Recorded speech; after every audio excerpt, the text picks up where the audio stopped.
I want to talk, guys, about the Muslim religion and how it fits in with Western society, why there's a lot of mistrust of Muslims, and there have been for quite some time. It's led to some pretty widespread Islamophobia as well. And generally, I want to find out what it's like to be a Muslim, a British Muslim, working in cricket and entertainment, because I'd imagine being a British Muslim is very different from being a Muslim somewhere else. Atif, let's start with you, because I want to start with comedy, right? Okay. You're a British Muslim comic. Yeah. Are there many of you out there? I mean, is there a big British Muslim comedy scene? And in general, is a lot of the comedy sort of like you do in your show Muslamic? Is it like lampooning the situation of being a British Muslim and sort of highlighting a serious issue in a comedic way? Oftentimes it is. I mean, there are loads of us now. I mean, I remember a time where there weren't very many, and then you'd see a couple of you and it'd be like that Spider-Man meme, where everybody's just sort of pointing at each other. But like now there's loads. There's so many phenomenal ones and loads of really mainstream ones. People like Guz Khan, Tez Ilyas, Ishan Akbar, Nabil Abdul Rashid. I mean, there's so many that come to mind. Ola Labib is there as well. Ali Official. I mean, there's countless British Muslim comedians, and they've all got a very different style. I think mostly. Like, I mean, I've worked with people who are sort of quite aggressively political and very sort of social. I've worked with people who like to tell sort of toilet humory jokes, and it's fine. Like, it's a really sort of wide area. I think like Muslim comedy shows, they might initially, maybe in the early sort of 2000s, been like a place where you'd go to hear, just sort of the most obvious joke or the lowest hanging fruit joke about Islam or what have you, right? But like now, it's grown into this thing with so much nuance and this whole, it's this whole spectrum of content, and it's phenomenal. And obviously comedy as a forum has grown as well, as a genre, because now you've got sort of people who do like Instagram comedy and sketches and reels and TikToks and all that kind of stuff. And I used to be quite hoity-toity about it as well. I'm like, that's not comedy. You're don't call yourself a comedian. Have you been on stage in front of 6 people at the Edinburgh Fringe?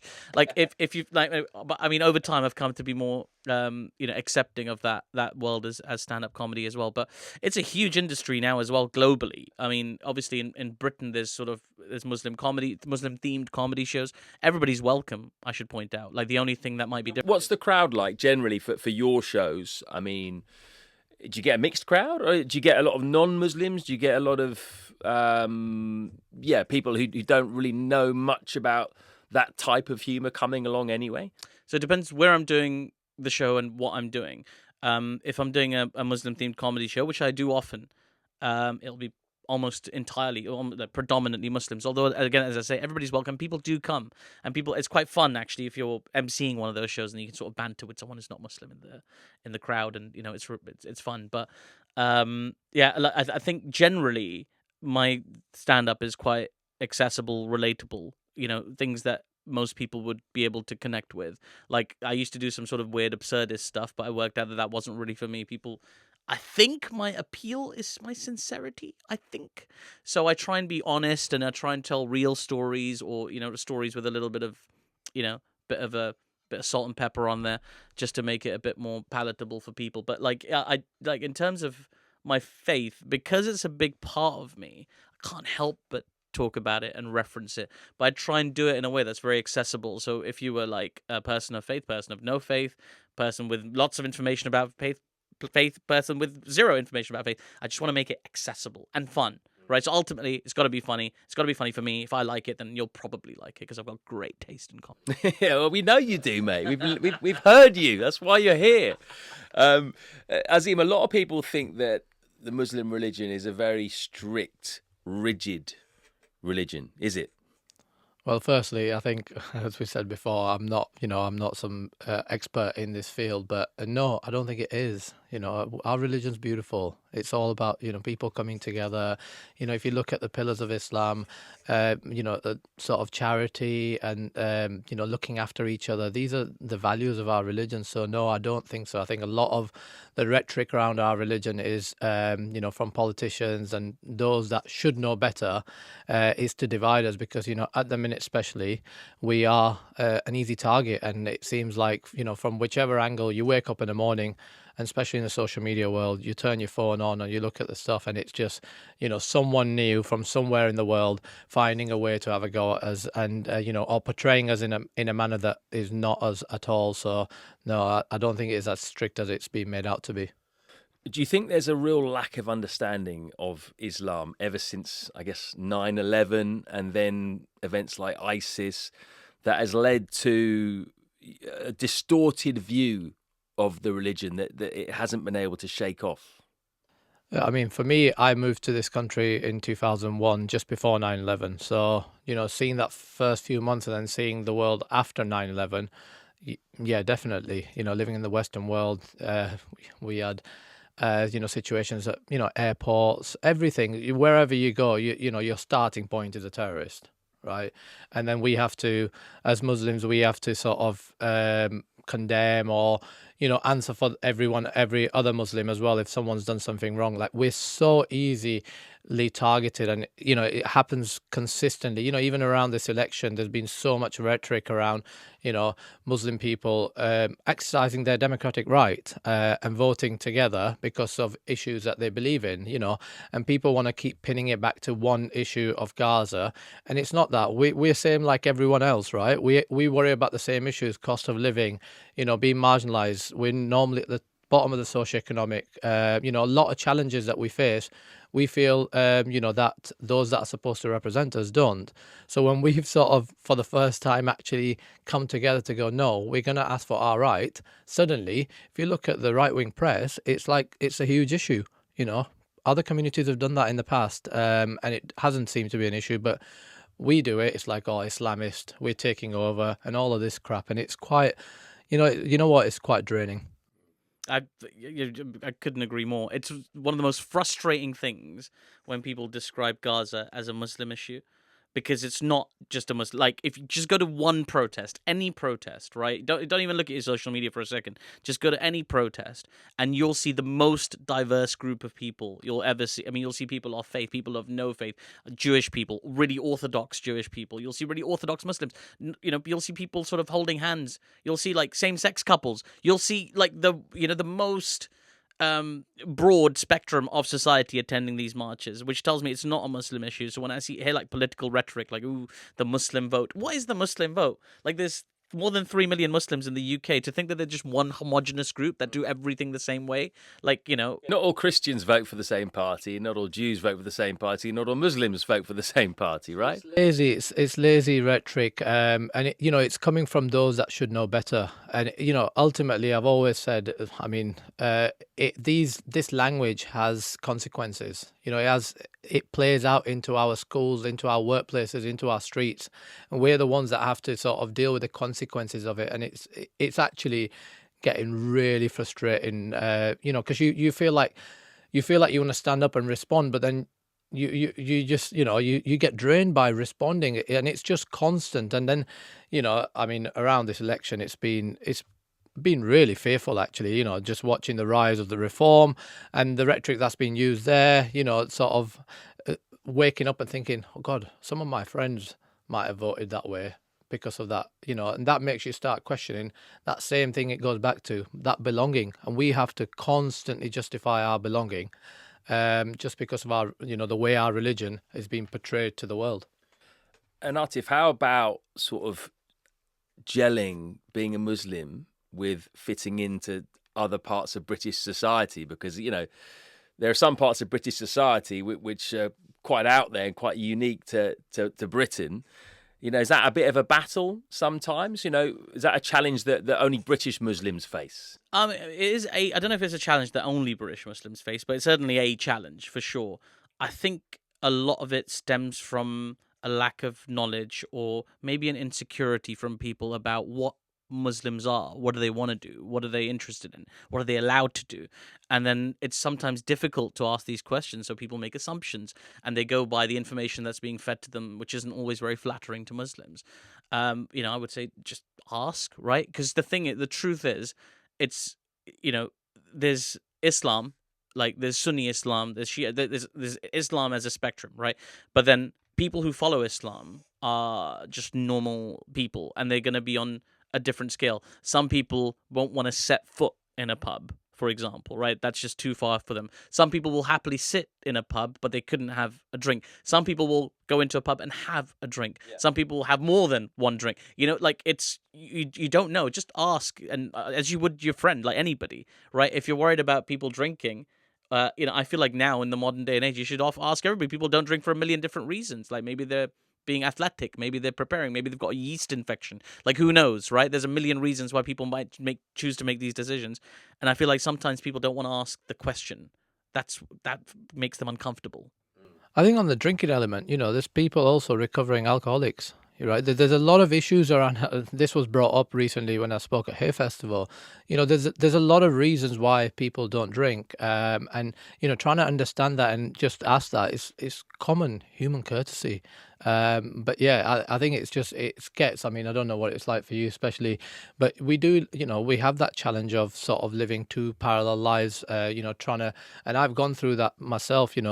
Initially sort of going into a cricket dressing room, not drinking, being comfortable with that, then just feeling like that I had to do that. You feel like you had to fit in. Yeah, I felt like that, that environment, and that's one thing I do regret massively, that, I wasn't strong enough to go no, but I felt like I had to do that to actually get opportunities. And that's something you speak to people in every part of the British society, whether they're in banking, whether in law, wherever they are, that socializing aspect can become challenging, because a lot of the opportunities come through there, and that's where workplaces, organizations, governing bodies, what sports need to evolve. So everyone can. It's not like, oh, we can't have drink.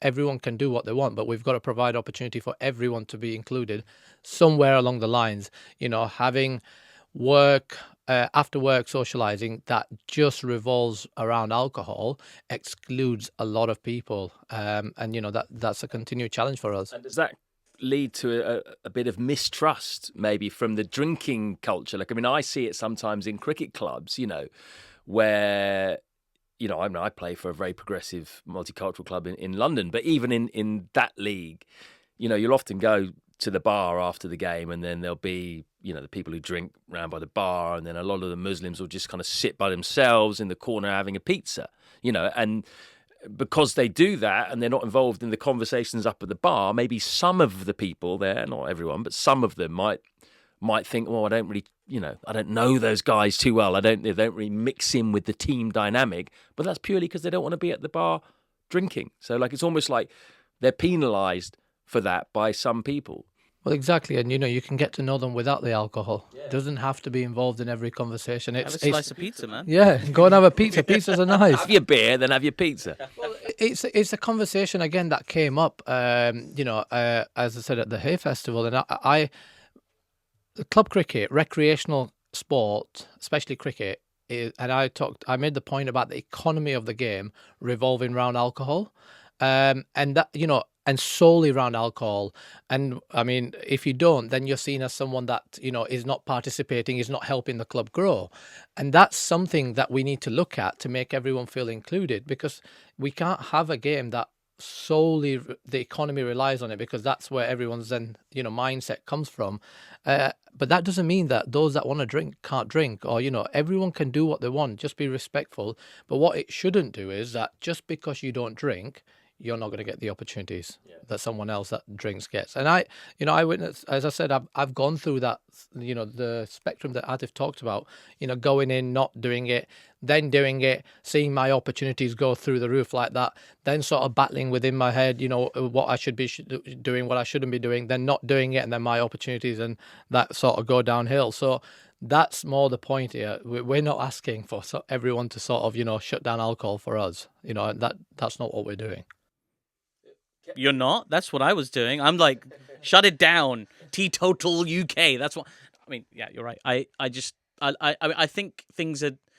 It's difficult for different people, right? Like, so navigating social situations is hard for a million different reasons, right? Some people just don't know how to network, or don't enjoy networking, or don't have that that instinct of like walking into a room full of people and knowing how to get the most out of it. And that's kind of the entertainment. The cricket industry is a little bit like that, right? You got to know the right person. Like I know Matt Floyd, so I'm sorted, right? But obviously not everybody does. You know more important people than me, mate. Don't worry about that. Well, this is the people. You're trying to find people, and you're trying to work out who can advance your career. And you don't mean to do that in a cynical way, but that's kind of what you need in an industry like cricket or entertainment. And like what I've learned over time is like the alcohol thing isn't really a barrier. A lot of people don't drink. It's fine, but just putting yourself in an environment where it's not necessarily your comfort zone, but it's important because how else are these people going to see you? Ideally, they'd come and see a show, but they don't always do that. Note entertainment industry, but you've got to kind of meet them and press the flesh and like how's it going, and then again there's other things that some people might be uncomfortable with. There's physical contact, there's like hugs, ear kisses. Oh, I hate them, ear kisses. Oh, they're just the worst. Like it's just, what is it? What do we do? Why are we pantomiming a kiss? Come on, Matt, you must have been ear kissed at least 100 times so far this year. No, but he hasn't noticed when I've done it to him. That's all that's happening. But like, it's just so. What does it achieve? What does an ear kiss achieve? Like, anyway, it's not the point. The point is that's another episode. That is, we'll do a whole episode on that. Kissing. 100%. But like, this is the thing, right? I just think there's a lot of other obstacles as well, and then people perceive more obstacles because you're Muslim. And do we need to make a prayer area for this person? Do we need to just like have non-alcoholic alternatives? Do we just bow and do we shake hands? Like, what do we do?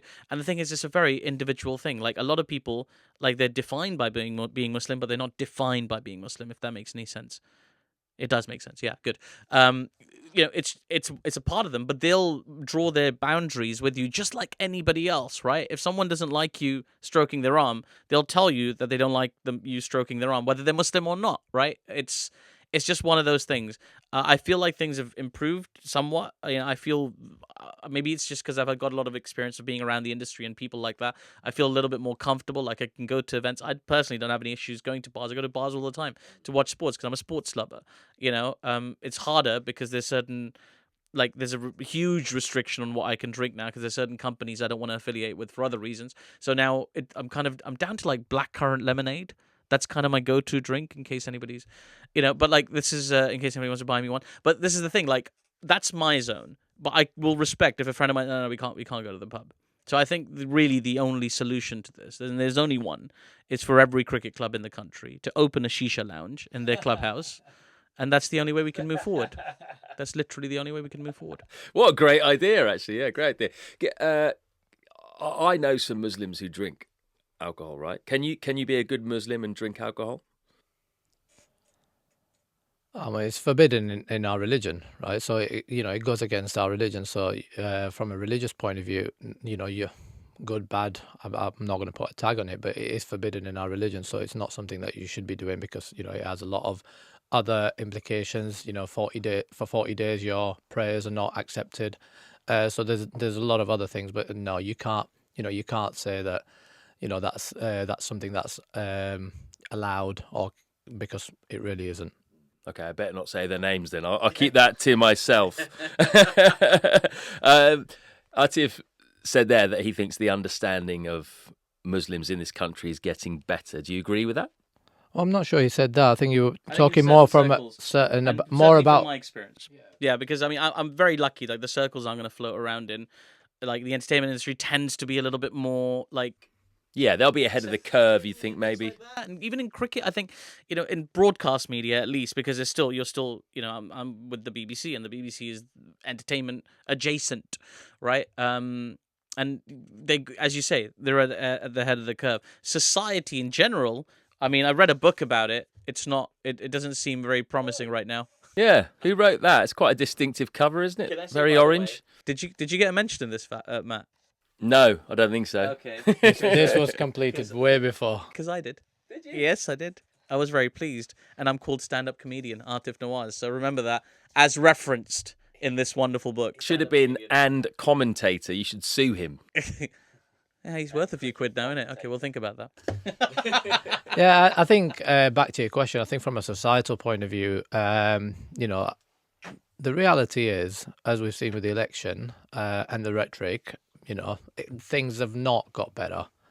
Things are actually, if anything, getting worse. And there is, I've experienced this a little bit, having spent more time in London, and then sort of spending time up north. There is a huge difference between the places. So that does have a factor, but some of the things that are spoken about as like this, whether it's journalists, media, normal people, politicians, the Islamophobic comments made every day, and you can get away with it. And I always sort of respond is, just replace us with whatever religion or whatever faith or whatever background you belong to, and just think for 1 second how that feels. We are bottom of the food chain, easy to kick around, and that's what's happening a lot. And the rise of reform is a good. I mean, that's just there. Up until that election, I was very much these people never get voted, so maybe there's a lot of media attention around it, but actually when it comes to it, people don't get behind it. But this time that's changed, and it's changed significantly, not just from the seats won, from the second places up and down the country. So I think we'd be naive to think that things are getting better. But you could say that Labour going into power, isn't that not a more promising sign from a Muslim's point of view? Because generally Labour, you'd say, would be a bit more understanding of different communities, different cultures. Is that fair enough? Well, I mean, you'd have to challenge that right now. Some of the comments that have been coming in the last few weeks, grouping up. The comments that were made were by who the Prime Minister is now about Bangladeshi people a few weeks ago.